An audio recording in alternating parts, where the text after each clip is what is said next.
അല്ലാഹുവിന്റെ പരിശുദ്ധമായ ഖുർആനിന്റെ 114 അധ്യായങ്ങളിൽ ഒരു ഭാഗത്ത് സമ്പത്തും മക്കളും അനുഗ്രഹമാണെന്ന് പറയുമ്പോ അതേ ഖുർആൻ തന്നെ പറയുന്ന മറ്റൊരു സ്ഥലത്ത് ഒരു മനുഷ്യന്റെ നാശം അവന്റെ മക്കളാണെന്ന് അല്ലാഹുവിന്റെ പരിശുദ്ധമായ ഖുർആൻ നമുക്ക് പരിചയപ്പെടുത്തുമ്പോ എന്റെ പ്രിയമുള്ള സഹോദരങ്ങളെ, പാതിരാത്രി പടച്ചറപ്പേ ഇൽമിന്റെ വഅദിന്റെ സദസ്സിലേക്ക് ഒഴുകിയെത്തി എന്റെ പ്രിയപ്പെട്ട മാതാപിതാക്കളോട് അല്ലാഹുവേ നമ്മളും കാണുന്നവരാ, ഖുർആനിന്റെ ഈ ആയത്ത് നമ്മൾ കാണുന്നവരാണ്. ഒരു സ്ഥലത്ത് അല്ലാഹുവേ മക്കള് കാരണം സന്തോഷിക്കുന്ന മാതാപിതാക്കളുണ്ട്, മക്കള് കാരണം സന്തോഷിക്കുന്ന മാതാപിതാക്കള്.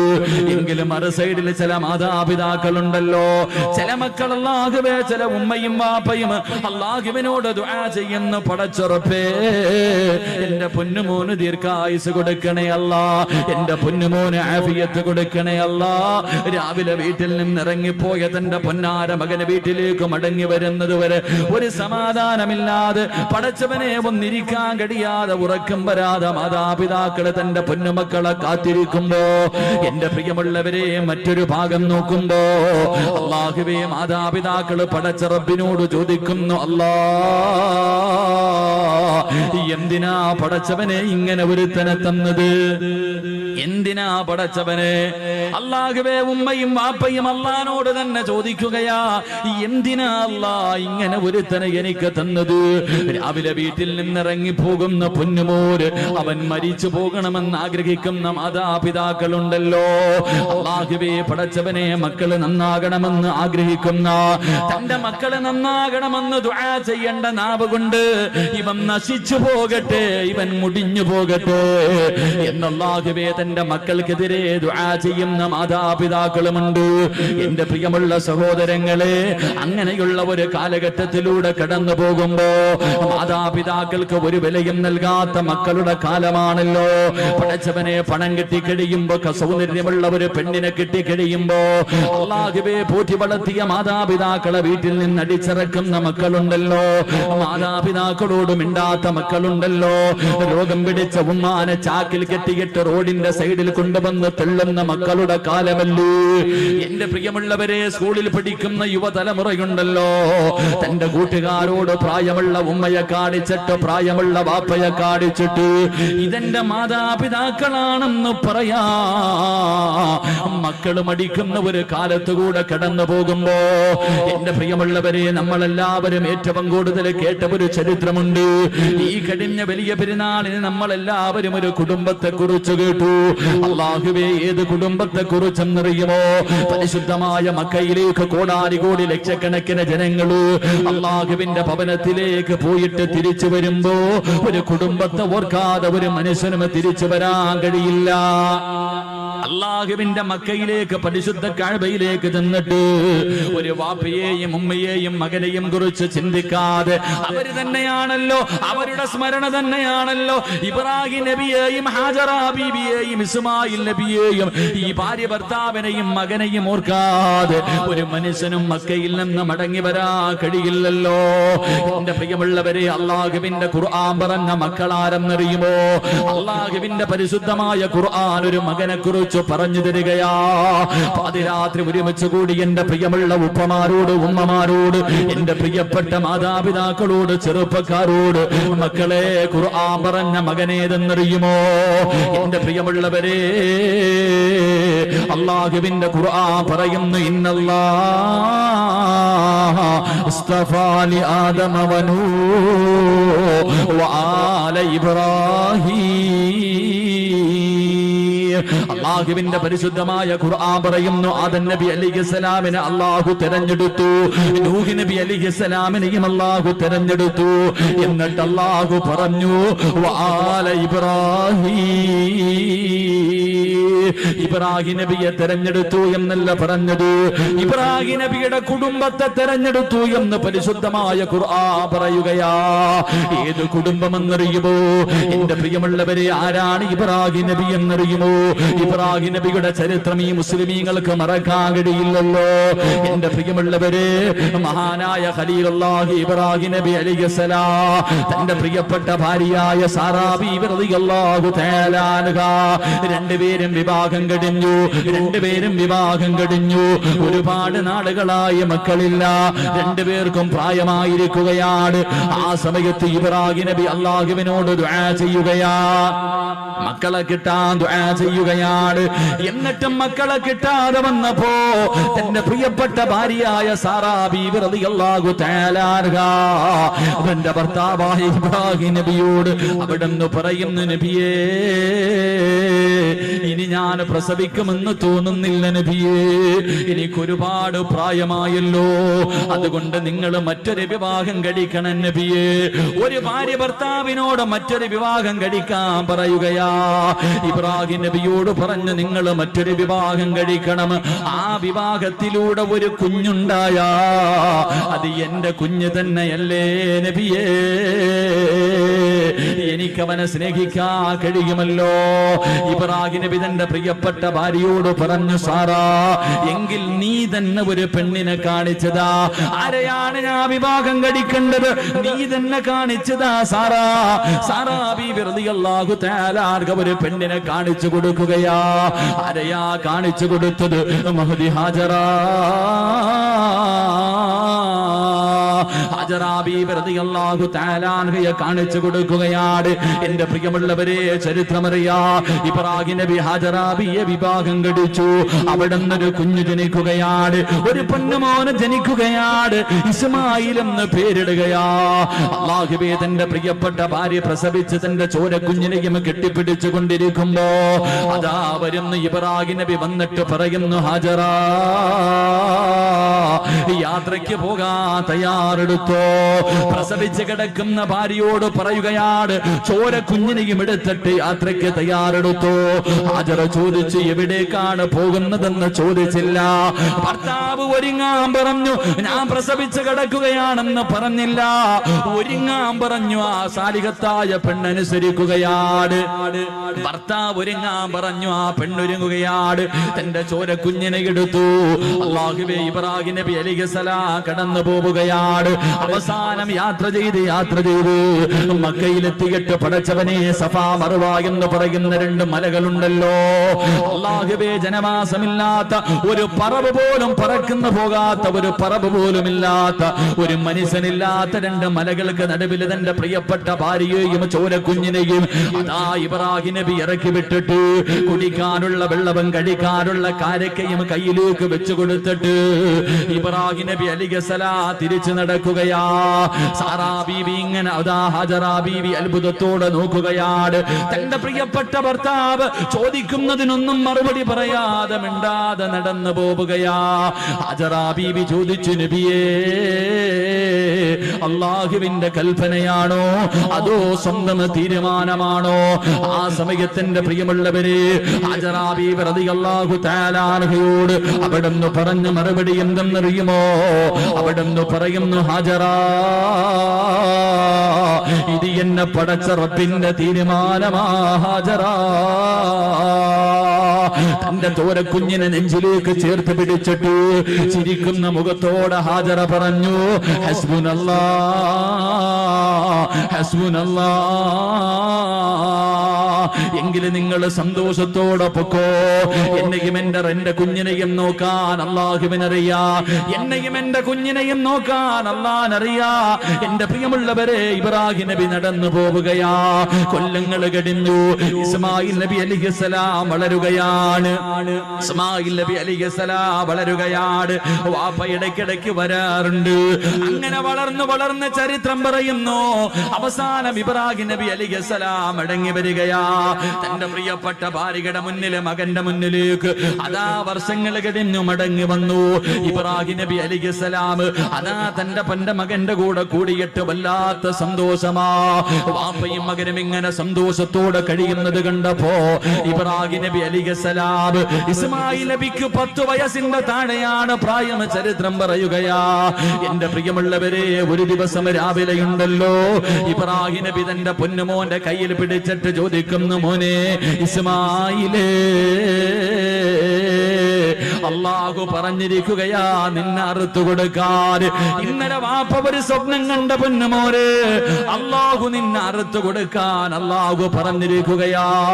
നിന്റെ അഭിപ്രായം എന്താണെന്ന് വാപ്പ തന്റെ പൊന്നുമകനോട് ചോദിക്കുമ്പോ ആ മകൻ വാപ്പയുടെ കയ്യിൽ പിടിച്ചിട്ട് ചിരിക്കുന്ന മുഖത്തോട് അവിടെന്ന് പറഞ്ഞ മറുപടി അല്ലാഹുവിന്റെ ഖുർആൻ പറയുകയാണ്, ഇഫ്അൽ മാ തുമർ സതജിദുനി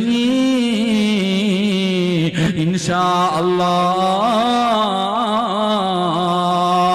വാപ്പയോട് തന്റെ പൊന്നാര 10 വയസ്സിന്റെ താഴെ മാത്രം പ്രായമുള്ള പൊന്നുമൂര് അവിടെന്ന് ചിരിച്ചുകൊണ്ട് പറയുന്നു, വാപ്പാ അള്ളാഹുവിന്റെ കൽപ്പന അനുസരിക്കണേ വാപ്പാ, അള്ളാഹു പറയുന്നത് അനുസരിക്കുക വാപ്പാ, വിധിയുണ്ടെങ്കിൽ നാളെ സ്വർഗത്തിൽ വെച്ച് കാണാ. തന്റെ വാപ്പയെ വല്ലാതെ അത്ഭുതപ്പെടുത്തുകയാണ്. എന്റെ പ്രിയമുള്ള പെങ്ങളെ, തിന്ന വാപ്പയുടെ കയ്യിൽ പിടിച്ചിട്ട് തന്റെ പൊന്നുമോനെ അറുക്കുന്നതിന് വേണ്ടി വാപ്പ തയ്യാറെടുക്കുമ്പോ, തന്റെ പൊന്നുമോനെ അറുക്കുന്നതിന് വേണ്ടി വാപ്പ തയ്യാറെടുക്കുമ്പോ ആ പൊന്നുമോൻ ഉപ്പയുടെ കയ്യിൽ പിടിച്ചിട്ട് പറഞ്ഞു, ഉപ്പാ എനിക്ക് 4 വസിയത്തുണ്ട് വാപ്പാ.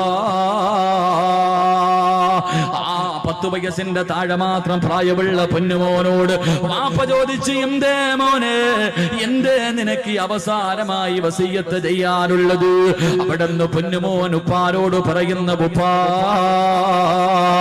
എന്നെ മലർത്തി കിടത്തിയിട്ട് കഴുത്തില് കത്തിവെച്ചറുക്കല്ലേ, എന്നെ കമഴ്ത്തി കിടത്തിയിട്ട് എന്റെ പിരടിയിലെ കത്തിവെച്ചറുക്കാൻ പാടുള്ളൂ.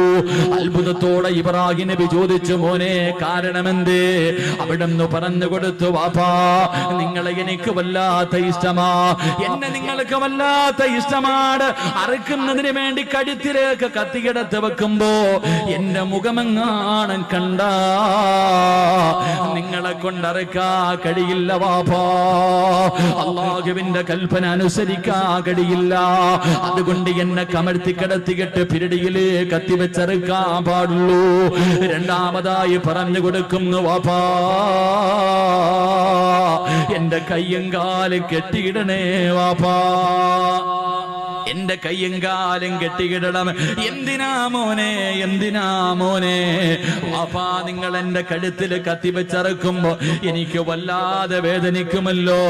എന്റെ കൈകാലുകൾ ഇട്ടടിച്ചാ ഉപ്പയുടെ കൈവിറയ്ക്കും ഉപ്പാ, നിങ്ങളെ കൊണ്ടറുക്കാൻ കഴിയില്ല. മൂന്നാമതായിട്ട് പറയുന്ന, ഉപ്പാ ഞാൻ ധരിച്ചിരിക്കുന്ന എന്റെ വസ്ത്രം എന്റെ ഉമ്മാനെ കാണിക്കല്ലേ, എന്റെ ഉമ്മാനെ സഹിക്കൂല, എന്റെ ഉമ്മാടെ മനസ്സ് വേദനിക്കും.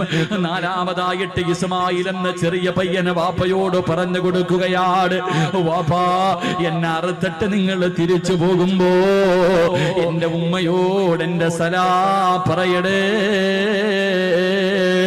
എന്റെ ഉമ്മാനെ നാളെ സ്വർഗത്തിൽ വെച്ച് കാടാമെന്ന് ഞാൻ പറഞ്ഞു എന്ന് പറയണേ എന്ന് അറുക്കാൻ കൊണ്ടുപോകുന്ന വാപ്പയോടൊരു പൊന്നുമോ പറഞ്ഞു കൊടുത്ത ചരിത്രം കേൾക്കുമ്പോ ഏതൊരു വാപ്പയുടെയും മനസ്സിന്റെ ഉള്ളില്, ഏതൊരു ഉമ്മയുടെയും മനസ്സിന്റെ ഉള്ളില് അറിയാതെ ദുആ ചെയ്യുന്നു, അല്ലാ ഇതുപോലെ ഒരു മകന്, ഇതുപോലെ ഒരു കുഞ്ഞിന് എനിക്ക് നീ തരണേ അല്ലാ. അറിയാതെ റബ്ബിനോട് ദുആ ചെയ്യുമല്ലോ. അതുകൊണ്ട് എന്റെ പ്രിയമുള്ളവരെ റസൂലുള്ളാഹി പറയുകയാ, എപ്പോഴും ദുആ ചെയ്യുന്നവരാണല്ലോ. അല്ലാഹുവിന്റെ റസൂൽ പറയുകയാണ്, സാലിഹായ മക്കളെ നമുക്ക് വേണം, നന്മയുള്ള മക്കളെ നമുക്ക് വേണം, നമ്മളെ സ്നേഹിക്കുന്ന മക്കളെ നമുക്ക് വേണം, നമുക്ക് ദുനിയാവിലും ആഖിറത്തിലും ഉപകരിക്കുന്ന മക്കളെ നമുക്ക് വേണം. നമ്മുടെ മയ്യത്ത് കുളിപ്പിക്കാൻ അറിയുന്ന, മയ്യത്ത് നമസ്കരിക്കാൻ അറിയുന്ന, ഖബറിന്റെ ചാരത്ത് വന്ന് ദുആ ചെയ്യുന്ന അല്ലാഹുവിന്റെ പ്രവാചകൻ അവിടെന്ന് പറഞ്ഞു കൊടുത്തു, സഹാബ ഒരു മനുഷ്യന് മരണപ്പെട്ട 3 കാര്യങ്ങള് പ്രയോജനം ചെയ്യൂ എന്ന് അഷ്റഫുൽ ഖൽഖ് നബി മുഹമ്മദ് മുസ്തഫ സല്ലല്ലാഹു അലൈഹി വസല്ലം അല്ലാഹുവിന്റെ റസൂൽ പറഞ്ഞു, ഒരു മനുഷ്യൻ മരണപ്പെട്ടാൽ മൂന്ന് കാര്യങ്ങളെ പ്രയോജനം ചെയ്യൂ. ഒന്ന്, ആ മനുഷ്യൻ ചെയ്ത സൽക്കർമ്മം. രണ്ട്, ആ മനുഷ്യൻ കൊടുത്ത സദഖയുണ്ടല്ലോ. മൂന്ന്, മക്കളുടെ പ്രാധാന്യം മനസ്സിലാക്കാൻ, മക്കളുടെ വില മനസ്സിലാക്കണമെങ്കിൽ അല്ലാഹുവിന്റെ റസൂൽ പറഞ്ഞ ഈ ഒരേ ഒരു ഹദീസ് മതി. മൂന്ന്, അല്ലാഹുവിന്റെ റസൂൽ പറഞ്ഞു, മരിച്ച 6 അടി മണ്ണിനകത്ത് കൊണ്ടുവച്ച ഒരു മനുഷ്യന് പിന്നെ പ്രയോജനം ചെയ്യുന്ന മൂന്നാമത്തെ കാര്യം ഏതെന്നറിയുമോ? സാലിഹായ ദുആ ചെയ്യുന്ന മക്കളാണെന്ന് നബി മുഹമ്മദ് മുസ്തഫ. നബി മുഹമ്മദ് മുസ്തഫ, നബി മുഹമ്മദ് മുസ്തഫ എന്തേ പറഞ്ഞത്? മരിച്ചുപോയ ഒരു മനുഷ്യന് പ്രയോജനം ചെയ്യുന്ന മൂന്നാമത്തെ കാര്യം സാലിഹായ മക്കൾ എന്നല്ല പറഞ്ഞേ, സാലിഹായ മക്കൾ എന്നല്ല പറഞ്ഞേ. സാലിഹായ മക്കളുണ്ട്, നിസ്കരിക്കും, നോമ്പ് പിടിക്കും, വയലു പറയും, വയലു കേൾക്കും, സദക്ക കൊടുക്കും, എല്ലാ നല്ല കാര്യവും ചെയ്യും. ഉമ്മാനെയും വാപ്പാനെയും പള്ളിക്കുഴി കൊണ്ടുവച്ചാൽ പിന്നെ ആ പരിസരത്തോട്ട് പോകത്തില്ല. ഇങ്ങനെയുള്ള മക്കളെ കിട്ടിയിട്ട് വല്ല പ്രയോജനമുണ്ടോ? ഇങ്ങനെയുള്ള മക്കളെ കിട്ടിയിട്ട് പ്രയോജനമില്ല. വാപ്പയും ഉമ്മയും മരിച്ചു കഴിഞ്ഞാൽ പിന്നെ കഴിഞ്ഞു, കുഴിച്ചിട്ട് കഴിഞ്ഞാൽ അവരോടുള്ള ബന്ധം കഴിഞ്ഞു. അങ്ങനെയല്ല. റസൂലുള്ള പറഞ്ഞു, സ്വാലിഹായ ദുആ ചെയ്യുന്ന മക്കൾ, സാലിഹായ മരിച്ചുപോയവരുടെ ഖബറിന്റെ ചാരത്ത് ചെന്ന് പൊട്ടിക്കരഞ്ഞ് ദുആ ചെയ്യുന്ന മക്കൾ, അതാണ് മക്കളെന്ന് നബി മുഹമ്മദ് മുസ്തഫ. നബി മുഹമ്മദ് മുസ്തഫ. അള്ളാഹു അങ്ങനെയുള്ള മക്കളിൽ എന്നെയും നിങ്ങളെയും ഉൾപ്പെടുത്തി അനുഗ്രഹിക്കുമാറാകട്ടെ. അള്ളാഹു അങ്ങനെയുള്ള മക്കളെ നമുക്ക് നൽകി അനുഗ്രഹിക്കുമാറാകട്ടെ. ആദ്യം അങ്ങനെയുള്ള മക്കളാകണം ഞാനും നിങ്ങൾ. ഇപ്പം ചോദിക്കും, നിങ്ങളൊക്കെ വളർന്നു, നിങ്ങൾക്ക് മക്കളായി, പക്ഷെ നിന്റെ ഉമ്മയ്ക്കും വാപ്പയ്ക്ക് നീ എത്ര വളർന്നാലും മക്കൾ തന്നെയല്ലേ? എത്ര വളർന്നാലും നിന്റെ മാതാപിതാക്കൾക്ക് നീ മക്കളാ. അപ്പൊ നീയും നന്നാകണം, നിന്റെ മക്കൾ നന്നാകണം. അള്ളാഹു നമ്മളെല്ലാവരെയും നന്നാക്കി തരുമാറാകട്ടെ. അള്ളാഹു നമ്മളൊക്കെ സാലിഹ്യങ്ങളിൽ പെടുത്തുമാറാകട്ടെ. സാലിഹായ മക്കളാകാൻ ആഗ്രഹമുള്ളവരെന്ന് കൈവക്കിക്കും. സാലിഹായ മക്കള് അൽഹംദുലില്ലാഹ്, പെണ്ണുങ്ങളൊന്നും പൊക്കൂല, വേറെ വല്ല കാര്യത്തിലും ഇപ്പൊ ചാടി കയറി എഴുന്നേറ്റ് നിന്നേ. നീ സാലിഹായ നിനക്കുള്ള, നീ ചെയ്ത നിന്റെ മക്കൾ നിന്നോട് ചെയ്യും, നീ ചെയ്തില്ലേ നിന്റെ മക്കളും അത് തന്നെ കാണിക്കും. അള്ളാഹു നമ്മളൊക്കെ സാലിഹ്യങ്ങളിൽ പെടുത്തുമാറാകട്ടെ. സാലിഹായ മക്കളെ കിട്ടണമെങ്കിൽ വെറുതെ കിട്ടൂല. സാലിഹായ മക്കളെ കിട്ടണമെങ്കിൽ വെറുതെ കിട്ടൂല. സാലിഹായ മക്കളെ കിട്ടണമെങ്കിൽ ചില കാര്യങ്ങൾ ചെയ്യണമെന്ന് അള്ളാഹുവിന്റെ വിശുദ്ധ ഖുർആൻ. അള്ളാഹു പഠിക്കാൻ ഭാഗ്യം നൽകി അനുഗ്രഹിക്കുമാറാകട്ടെ. ചില കാര്യങ്ങൾ ഖുർആൻ പറയുന്നുണ്ട്. ആ പറയുന്ന കാര്യങ്ങൾ ചെയ്താലേ നമുക്ക് നല്ല മക്കളെ കിട്ടത്തുള്ളൂ. അള്ളാഹു അങ്ങനെയുള്ള മക്കളിൽ പെടുത്തുമാറാകട്ടെ. അള്ളാഹു പഠിക്കാനുള്ള ഭാഗ്യം നൽകി അനുഗ്രഹിക്കുമാറാകട്ടെ. എന്റെ പ്രിയമുള്ള സഹോദരങ്ങളെ, സാലിഹായ മക്കളെ കിട്ടണമെങ്കിൽ ഒന്ന്, എല്ലാവരും നേരെ ഇരിക്കും. എല്ലാവരും നേരെ ഇരുന്നേ. ചെളിയിലായിരിക്കുന്നത്, കാല് പൊതയണ്ട. എല്ലാവരും നേരെ ഇരിക്കും. ഇങ്ങനെ ചാരി ഇരിക്കുമ്പോൾ ഉറക്കം വരും. ഇങ്ങനെ ചാരി ഇരിക്കുമ്പോ ശൈത്താൻ അടുത്ത് വന്നിട്ട് അളിയാ ഉറങ്ങടാന്ന് ഇങ്ങനെ തടകുക. ഓനിങ്ങനെ തടകി ഉറക്കാൻ നടക്കുക. ഓനിപ്പോ ഏറും കൊണ്ടിട്ട് വെറുതെ നടക്കുക. ഈ 28 ലക്ഷം ഹാജിമാരെങ്ങാണ്ട് ഈ വർഷമുണ്ട്. എല്ലാരും കൂടെ എറിഞ്ഞെറിഞ്ഞവന്റെ ഊപ്പാട് വന്നിരിക്കുക. എല്ലാരും കൂടെ പോയി കിടന്നിട്ട് ജംറയിലും അള്ളാഹു 7 കല്ല് വെച്ച് 21 കല്ല് ഒരു ദിവസം. എന്തോ ഏറെന്ന് പറഞ്ഞ ഓരോ മനുഷ്യന്റെ ഏറ്. ചില പാകിസ്ഥാനികളൊക്കെ ചെരുപ്പാ എറിയുന്ന ഊരിയിട്ട് ശൈത്താനെ. അതാ മനസ്സിലാക്കേണ്ടത്. ശൈത്താൻ ചിലരുടെ ഏറ് കാണുമ്പോ നമ്മൾ ഏറ്റവും കൂടുതൽ ഈ സെൽഫിയുടെ കാലമാണല്ലോ. ജംറയിൽ ഇങ്ങനെ കല്ലെറിയ, ശൈത്താനെ കല്ലെറിയുന്ന സമയത്ത് ഒരുത്തൻ ഒരു സെൽഫി, ശൈത്താനോടൊപ്പം ഒരു സെൽഫി പത്രത്തിലൊക്കെ ഉണ്ടായിരിക്കും. കല്ലെറിയുമ്പോഴും സെൽഫി. ഓനെ നോക്കിയിട്ട് ശൈത്താൻ ചിരിക്ക, എടാ നീ എന്നെ എറിയുന്നു, നീ നിന്നെ തന്നെ എറിയടാ എന്നാ ചിന്തിക്കണേ. അപ്പൊ അതുകൊണ്ട് ഇങ്ങനെയുള്ള സദസ്സിൽ വന്നിരുത്തിയിട്ട് നമ്മളെ ഉറക്കാൻ അവൻ പരിശ്രമിക്കും. ഉറങ്ങണ്ട, ഉറങ്ങാനൊരു ഭാഗ്യം വേണം. ഇല്ലേ ഉസ്താദ്, സ്വർഗത്തിരുന്ന് ഉറങ്ങാനൊരു യോഗം വേണ്ടേ? ശരി, അള്ളാഹു നമുക്ക് കയ്യുമാ നൽകി അനുഗ്രഹിക്കുമാറാകട്ടെ. അതുകൊണ്ട് സാലിഹായ മക്കളെ കിട്ടണമെങ്കിൽ ഒന്ന്, ഖുർആൻ പറയാം. അള്ളാഹുവിന്റെ പരിശുദ്ധമായ ഖുർആൻ പറയുന്ന സ്വാലിഹായ മക്കളെ കിട്ടണമെങ്കിൽ ഒന്ന്.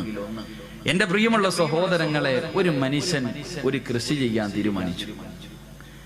കൃഷി ചെയ്യാൻ ഒരാള് തീരുമാനിക്കുമ്പോ ഇന്ന സ്ഥലത്ത് കൃഷി ചെയ്താൽ വിളവ് കിട്ടുമെന്ന് ഉറപ്പുള്ള സ്ഥലത്തല്ലേ കൃഷി ചെയ്യാറുള്ളൂ? ഇല്ലേ മനുഷ്യന്മാരെ പറ. ഇവിടെ കൃഷി ഇറക്കിയാൽ വിളവ് കിട്ടുമെന്ന് ഉറപ്പുള്ള സ്ഥലത്തെ ഒരാൾ കൃഷി ചെയ്യത്തുള്ളൂ. ഒരു കട, ഒരു സ്ഥാപനം തുടങ്ങിയാൽ ഇവിടെ കച്ചവടം ഉണ്ടാകും, ലാഭം ഉണ്ടാകാൻ സാധ്യതയുണ്ടെങ്കിൽ മാത്രമേ ഒരാൾ അവിടെ കടയിടാൻ പോകത്തുള്ളൂ. കടയിട്ടാൽ കച്ചവടം നടക്കൂല എന്നുറപ്പുള്ള സ്ഥലത്ത് ആരെങ്കിലും കൃഷി ഇറക്കോ അല്ലെങ്കിൽ കടയിടോ? ചെയ്യൂല. എങ്കിൽ അല്ലാഹുവിന്റെ പരിശുദ്ധമായ ഖുർആൻ പറയുകയാണ്, സ്വാലിഹായ മക്കളെ കിട്ടണമെങ്കിൽ ഒന്നാമതായി ഖുർആൻ പറയുകയാ, വൽ ബലദു തയ്യിബു യഖ്റുജു നബാതുഹു ബിഇദ്നി റബ്ബി വല്ലദീ ഖബസു ലഹാ യഖ്റുജു ഇല്ലാ നക്ദാ. വിവാഹം കഴിക്കാത്ത എന്റെ പ്രിയപ്പെട്ട ചെറുപ്പക്കാരെ നല്ലതുപോലെ കേൾക്കണേ. അല്ലാഹുവിന്റെ ഖുർആൻ പറയുകയാണ്, പെണ്ണെന്ന് പറഞ്ഞാൽ ആരെന്നറിയുമോ? നിസാഉകും ഹർസുൽ ലകും ഫഅതു ഹർസകും. മോനെ, പെണ്ണെന്ന് പറഞ്ഞാൽ നിന്റെ കൃഷിയിടമാണ്. പെണ്ണെന്ന് പറഞ്ഞാൽ നിന്റെ കൃഷിയിടമാണ്. അതുകൊണ്ട് നീ നല്ല കൃഷിയിടത്തിൽ വിളവിറക്കിയാലേ നിനക്കും നല്ല വിളവ് കിട്ടൂ എന്ന് പരിശുദ്ധ ഖുർആൻ. അല്ലാഹു പറയുകയാണ്, നല്ല കൃഷിയിടത്തിൽ കൃഷി ഇറക്കിയാ നിനക്ക് നല്ല വിളവ് കിട്ടും. മോശമായ പറമ്പിൽ നീ കൃഷി ഇറക്കിയാ നീ ഉദ്ദേശിക്കുന്ന വിളവ് നിനക്ക് കിട്ടൂല എന്ന് ഖുർആൻ പറയുമ്പോ, എന്റെ പ്രിയമുള്ള മുസ്ലിമേ, സ്വാലിഹായ ദുനിയാവിലും ആഖിറത്തിലും ഉപകരിക്കുന്ന മക്കളെ നിനക്ക് കിട്ടണമെങ്കിൽ അല്ലാഹുവിന്റെ പരിശുദ്ധമായ ഖുർആൻ പറയുകയാ, മോനെ, റോഡിന്റെ ഓരത്ത് നിന്ന് പുഞ്ചിരിക്കുന്നവളെ കെട്ടല്ലേ, കണ്ടവളമാരെ കെട്ടല്ലേ. അള്ളാന്റെ ഖുർആൻ പറയുകയാണ്, നല്ല പെണ്ണിനെ വിവാഹം കഴിക്കണേ, നല്ല പെണ്ണിനെ വിവാഹം കഴിക്കണേ. നല്ല ഉമ്മയുടെ വയറ്റിലെ നല്ല മക്കള് ജനിക്കാറുള്ളൂ. നല്ല ഉമ്മയ്ക്ക് നല്ല മക്കള് പിറക്കാറുള്ളൂ.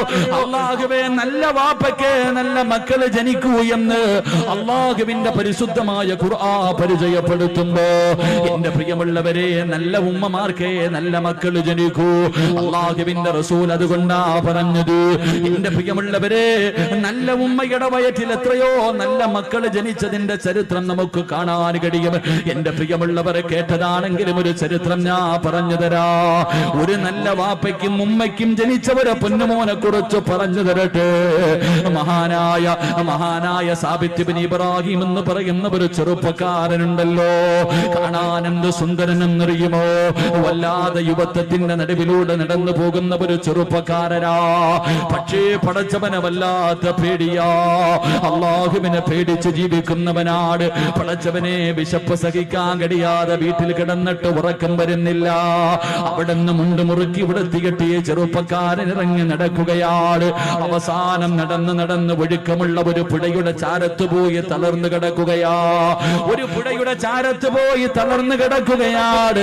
അങ്ങനെ വിശപ്പ് സഹിക്കാൻ കഴിയാതെ തളർന്നു കിടക്കുമ്പോ വെള്ളത്തിലൂടെ ഒരു ആപ്പിൾ ഇങ്ങനെ ഒഴുകി വരികയാ. വെള്ളത്തിലൂടെ ഒരു ആപ്പിൾ ഇങ്ങനെ ഒഴുകി വരികയാണ്.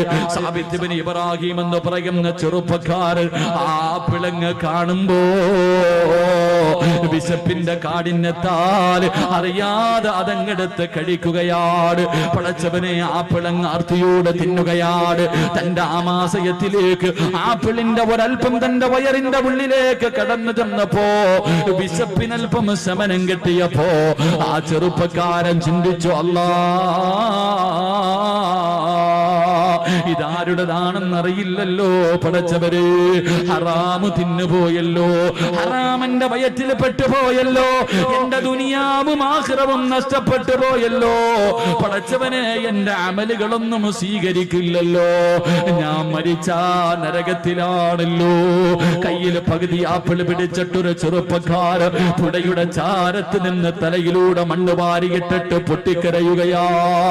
അല്ലാഹുവേ, സമാധാനമില്ല. എല്ലാവരും നോക്കുമ്പോ പൊട്ടിക്കരഞ്ഞുകൊണ്ട് എന്റെ നാശമേ എന്ന് വിളിച്ചുകൊണ്ട് ആ ഒഴുക്കുള്ള പുഴയ്ക്കെതിരായി നടക്കുകയാണ്.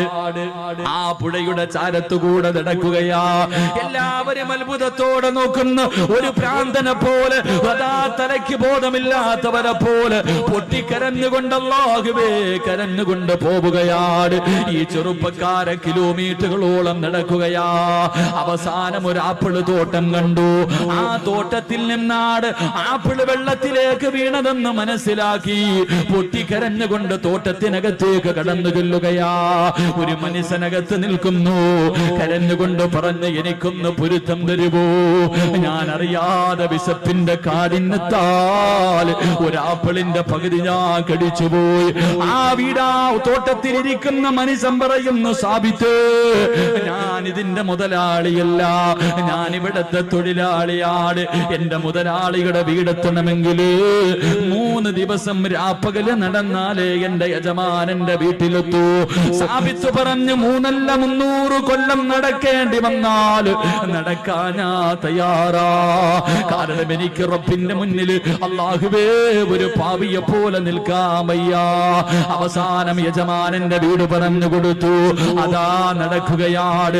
3 ദിവസം രാവും പകലും നടന്നു. അവസാനം ആ തോട്ടത്തിന്റെ യജമാനന്റെ വീടിന്റെ മുന്നിലെത്തി.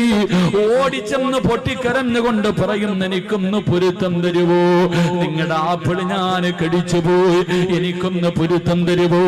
ആ പ്രായമുള്ള മനുഷ്യൻ പറഞ്ഞു, സാബിത്തേ നിന്റെ ആമാശയത്തിലേക്ക് കടന്നുപോയാ ആ പകുതി ആപ്പിളിന് ഞാൻ പൊരുത്തപ്പെട്ട് തരണമെങ്കിൽ എനിക്കൊരു കണ്ടീഷനുണ്ട്. എന്ത് കണ്ടീഷനും ഞാൻ തയ്യാറാണ്. സാബിത്ത് ചോദിച്ചു, എന്ത് കണ്ടീഷനാണ്? അവിടെന്ന് പറഞ്ഞു, എനിക്കൊരു പൊന്നുമോളുണ്ട്, അവളെ നീ വിവാഹം കഴിക്കണം. അവൾക്കാണെങ്കിൽ കണ്ണിന് കാഴ്ചയില്ല, അവൾക്ക് ചെവിക്ക് കേൾവിയില്ല, അവൾക്ക് നടക്കാൻ കാലില്ല, വികലാംഗയായ കാണാനടകില്ലാത്ത എന്റെ പൊന്നുമോളെ വിവാഹം കഴിച്ചാലേ നിനക്ക് പൊരുത്തം തരൂ എന്ന് പറയുമ്പോ പൊട്ടിക്കരഞ്ഞുകൊണ്ട് സാബിത്ത് പറഞ്ഞു, അല്ലാ ഒരു കൊതുകിന്റെ ചിറകിന് പോലും വിലയില്ലാത്ത ദുനിയാവല്ലേ, എന്തിനും ഞാൻ തയ്യാറാ. അവസാനം കണ്ണില്ലാത്ത, കണ്ണ് കാണാത്ത, ചെവി കേൾക്കാത്ത, കാലില്ലാത്ത, കാണാ സുന്ദരിയല്ലാത്ത, ഒരിക്കൽ പോലും കണ്ടിട്ടില്ലാത്ത പെണ്ണിനെ വിവാഹം കഴിക്കുകയാണ്. റബ്ബേ വിവാഹം കഴിഞ്ഞു. മണിയറയ്ക്കകത്തേക്ക് കടന്നു ചെല്ലുമ്പോ സുബ്ഹാനല്ലാഹ്, കാണാനടകുള്ള ഒരു സുന്ദരിയായ പെണ്ണ് മണിയറയ്ക്കകത്ത് ഒരുങ്ങിയിരിക്കുകയാ. സാബിത്ത് ചോദിച്ചു, എന്റെ ഭാര്യ എവിടെ? കണ്ണ് കാണാത്ത, ചെവി കേൾക്കാത്ത, സൗന്ദര്യമില്ലാത്ത, കാലിന് സ്വാധീനമില്ലാത്ത എന്റെ ഭാര്യ എവിടെ എന്ന് ചോദിക്കുമ്പോ ആ പെണ്ണ് കയ്യിൽ പിടിച്ചിട്ട് പറഞ്ഞു, സാബിത്തേ ഞാനാണ് നിന്റെ ഭാര്യ, ഞാൻ തന്നെയാണ് നിങ്ങളുടെ ഭാര്യ. എന്റെ ഉപ്പ എന്റെ കണ്ണിന് കാഴ്ചയില്ലെന്ന് പറയാനുള്ള കാരണം എന്തെന്നറിയുമോ? ജനിച്ചതിന് ശേഷം, എനിക്ക് ഓർമ്മ വെച്ചതിന് ശേഷം അല്ലാഹു കാണല്ലേ എന്ന് പറഞ്ഞ ഒരു കാര്യവും എന്റെ കണ്ണുകൊണ്ട് ഞാൻ കണ്ടിട്ടില്ല സാബിത്ത്. ഹറാമിന്റെ കണ്ണുകൊണ്ട് കണ്ടിട്ടില്ല, ഹറാമിന്റെ ചെവി കൊണ്ട് കേട്ടിട്ടില്ല, ഒരുത്തനെയും ഫോൺ വിളിച്ചിട്ടില്ല, ഒരു വികാരമുണ്ടാകുന്ന ഒരു മോശമായ സംസാരവും എന്റെ ചെവി കൊണ്ട് ഞാൻ കേട്ടിട്ടില്ല.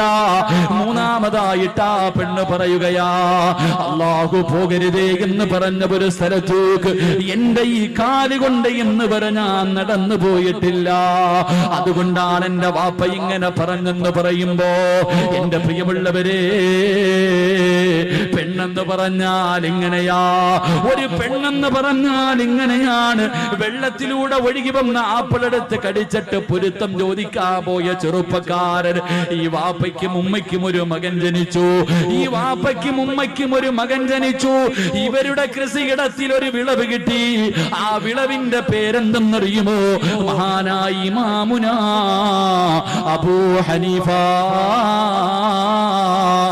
ആ കൃഷിയിടത്തിലെ വിളവാണ് അബൂ ഹനീഫ റഹ്മഹുല്ലാഹ് എന്ന് ചരിത്രം പഠിപ്പിക്കുകയാണ്. ആ കൃഷിയിടത്തിൽ നിന്ന് കിട്ടിയ വിളവാണ് മഹാനായ ഇമാമുന അബൂ ഹനീഫത്തുൽ കൂഫി റഹ്മഹുല്ലാഹ്. അല്ലാഹു ഈമാൻ നൽകി അനുഗ്രഹിക്കുമാറാകട്ടെ. അതുകൊണ്ട് നല്ല പെണ്ണിനെ വിവാഹം കഴിക്ക്. അതുകൊണ്ടാ റസൂലുള്ളാഹ് പറഞ്ഞത്, ഫളുഫറു ബിദാത്തിദ്ദീൻ, നീ ദീനുള്ള പെണ്ണിനെ വിവാഹം കഴിക്കണേ എന്ന് നബി മുഹമ്മദ് മുസ്തഫ. നബി മുഹമ്മദ് മുസ്തഫ, നബി മുഹമ്മദ് മുസ്തഫ. അതുകൊണ്ടാണ് റസൂലുള്ളാഹ് പറഞ്ഞത്, ദീനുള്ളവളെ കെട്ടണം, കണ്ടവളെ കെട്ടരുത്. ഇന്നിപ്പോ ദീൻ ആരും നോക്കാറില്ലല്ലോ. വേറെ 3 കാര്യങ്ങളാ നോക്കണം. പണം ഉണ്ടോന്ന് നോക്കും, പണമുണ്ടോ എന്ന് നോക്കും. ഒന്ന് പെറ്റതാണെങ്കിലും കുഴപ്പമില്ല, ഒരുത്തന്റെ കൂടെ ഒളിച്ചോടിയതാണെങ്കിലും കുഴപ്പമില്ല, തന്നെക്കാലം വയസ്സ് കൂടെ ഒന്നും വേണ്ട, പണമുണ്ടോ കെട്ടാൻ തയ്യാറാണ്.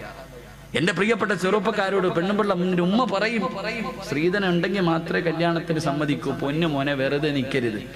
എന്റെ പ്രിയപ്പെട്ട ചെറുപ്പക്കാരോട് പറയുന്നു, സ്ത്രീധനം വാങ്ങണമെന്ന് വാപ്പയും ഉമ്മയും പറഞ്ഞ അനുസരിക്കല്. കാരണം അവരല്ല ജീവിക്കേണ്ടത്, നീയാ ജീവിക്കണ്ടേ.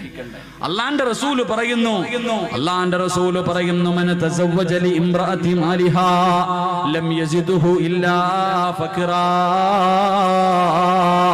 പെണ്ണിന്റെ പണം കണ്ടിട്ട് പെണ്ണ് കെട്ടുന്നവനെ, പെണ്ണിന്റെ പണം കണ്ടിട്ട് പെണ്ണ് കെട്ടുന്നവനെ, നീ എത്ര കോടിയ കണക്കിന് സ്ത്രീധനം വാങ്ങിയാൽ നിന്നെ ദാരിദ്ര്യം പിടിപെടുമെന്ന് ആദരവായ പ്രവാചകൻ നബി മുഹമ്മദ് മുസ്തഫ.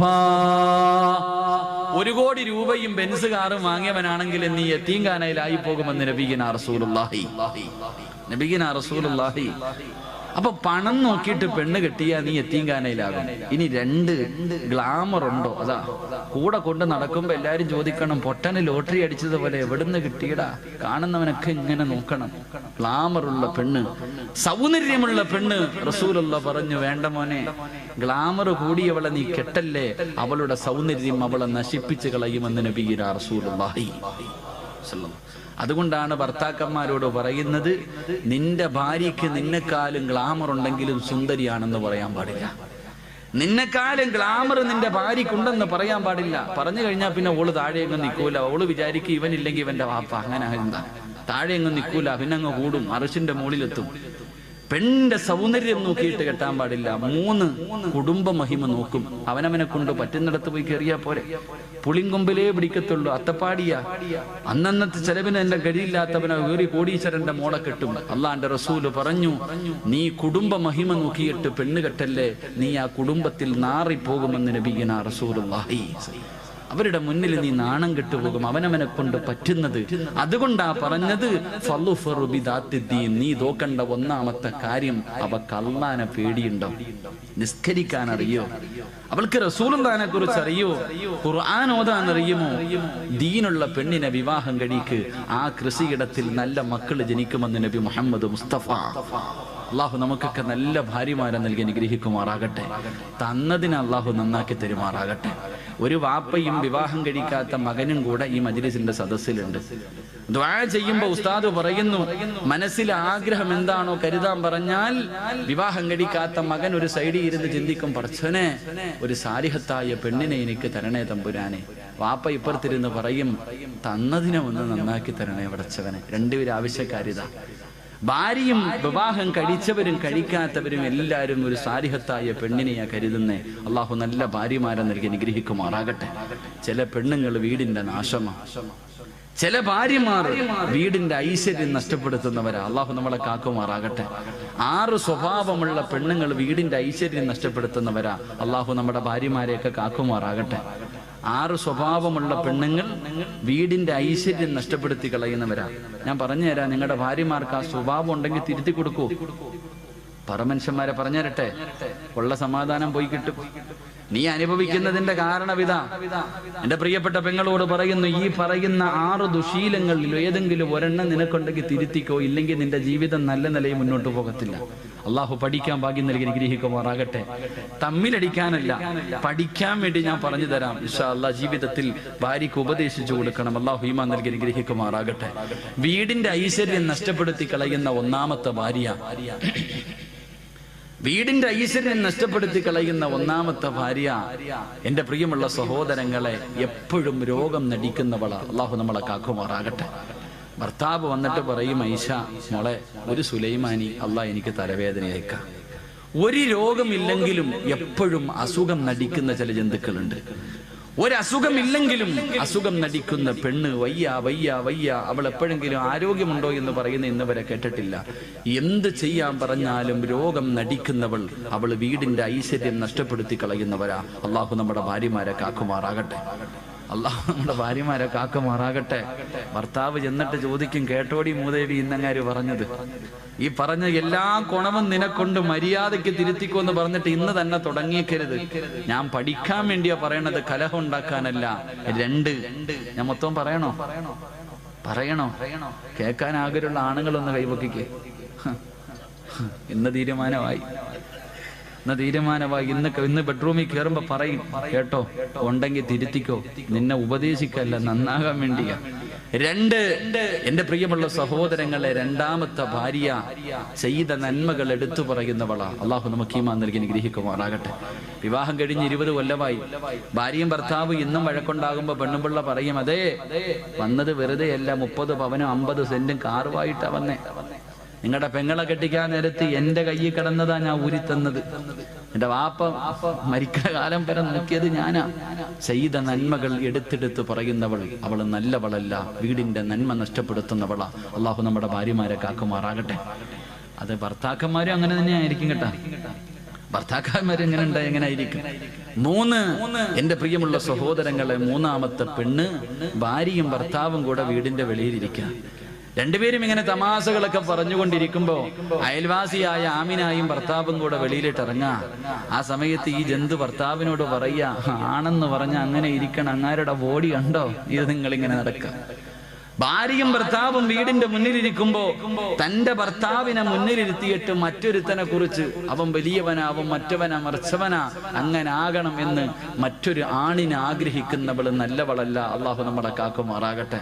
അങ്ങനെ ചില പെണ്ണുങ്ങളുണ്ട്, അടുത്തുണ്ടോ സ്നേഹം എന്ന് പറഞ്ഞ അങ്ങനെ ആയിരിക്കണം, ഇപ്പോഴും അവര് ചക്കയും മാങ്ങയും പോലെ എവിടെ പോയാലും കൊണ്ടു നടക്കും. ഇങ്ങനെ ഇരുത്തിയിട്ട് പറയും. ചില നട്ടലില്ലാത്ത ജന്തുക്കൾ ഇരുന്ന് കേട്ട് ചിരിച്ചുകൊണ്ടിരിക്കും.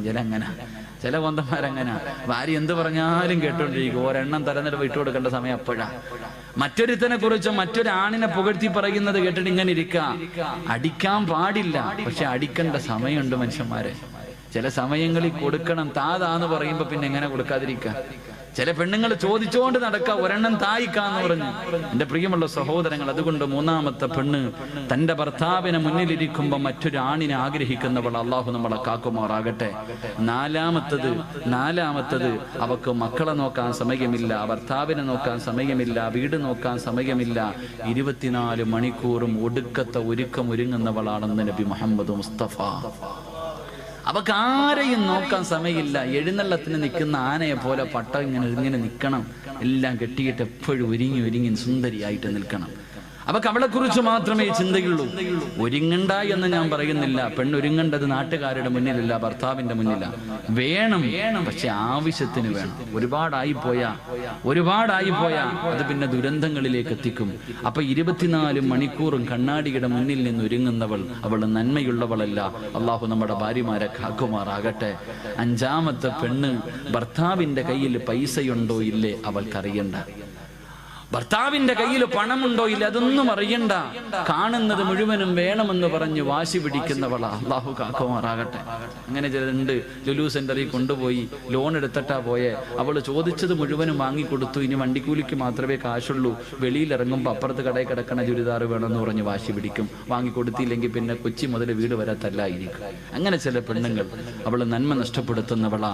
6-ാമത്തെ പെണ്ണ്, എന്റെ പ്രിയമുള്ള സഹോദരങ്ങളെ, ഭർത്താവ് ശാരീരികമായി ബന്ധപ്പെടുന്നതിന് വിളിച്ചാൽ പറയും, ഞാൻ കുളിച്ചിട്ടില്ല, എനിക്ക് അവൻ അങ്ങനാണ്, രോഗമാണ്, അതാണ് ഇതാണെന്ന് പറഞ്ഞിട്ട് ഒഴിയുന്നവളാ. അള്ളാഹു നമ്മുടെ ഭാര്യമാർക്ക് ഈമാൻ നൽകി അനുഗ്രഹിക്കുമാറാകട്ടെ. ഈ പറഞ്ഞ 5 സ്വഭാവം നിനക്കുണ്ടെങ്കിൽ തിരുത്തിക്കോ, രക്ഷപ്പെട്ടു പോകും. തിരുത്താ മനസ്സില്ല, ഇങ്ങനെ തന്നെ പൊക്കോ, അനുഭവിക്കും. അള്ളാഹു നമുക്ക് ഈമാൻ നൽകി അനുഗ്രഹിക്കുമാറാകട്ടെ. അതുകൊണ്ട് നന്മയുള്ള മക്കൾ, ഖുർആൻ പറഞ്ഞ മക്കൾ നമുക്ക് കിട്ടണമെങ്കിൽ, എന്റെ പ്രിയമുള്ളവരെ, അള്ളാഹുവിന്റെ ഖുർആൻ പറഞ്ഞു, മോനെ, വിവാഹം കഴിക്കുന്ന സമയത്ത് നീ ഒന്നാമതായി നോക്കേണ്ടത്, അല്ലാഹുവേ ഫളുഫറു ബിദാതി ദീൻ, അവൾക്ക് ദീനുണ്ടോ എന്ന് നോക്കണേ. അങ്ങനെ നീ ഒരു പെണ്ണ് കണ്ട്, പടച്ചവനെ നിനക്ക് ഇഷ്ടപ്പെട്ടു, നിന്റെ വിവാഹം ഉറപ്പിച്ചോ.